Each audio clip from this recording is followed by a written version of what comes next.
दरम्यान काल एकनाथ शिंदे आणि शिवसेनेत नव्यानंच दाखल झालेल्या खासदारांनी मोदींची भेट घेतली आहे आणि त्यावर संजय राऊतांनी मोदींवर तिखट शब्दात टीका केली आहे आणि यावर नवनाथ बन यांनी सुद्धा संजय राऊतांचा समाचार घेतलाय. पाहूयात.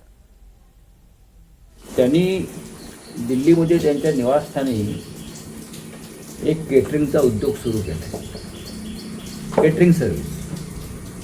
हे सगळे पक्ष सोडून येणारे लोक असतात, फुटीर गद्दार, त्यांच्यासाठी त्यांनी केटरिंग सर्व्हिस सुरू केली.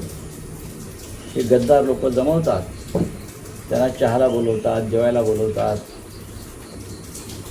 आणि मग आश्वासनं देतात. एरवी भेटत नाहीत खासदारांना, मग ते त्यांच्याच खासदारांना भेटतात. हा प्रकार अत्यंत गंभीर आहे.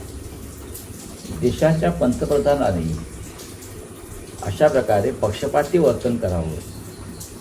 आम्हाला काय नाही बोलवत. 25 वर्ष खासदार आहेत, आमच्या इतर खासदारांना का बोलवत?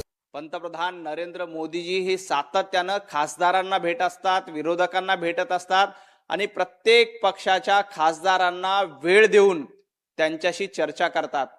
काल शिवसेनेच्या खासदारांची त्यांनी भेट घेतली आणि त्यांच्याबरोबर संवाद साधला, चर्चा केली. तर संजय राऊत, तुमचा तिळपापड होण्याचं कारण काय? कारण तुमचे मालक उद्धवजी ठाकरे हे ना खासदारांना भेटतात ना आमदारांना भेटतात.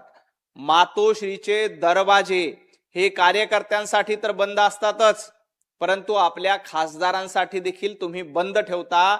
त्यामुळं तुमचे खासदार तुमची साथ सोडून जातात.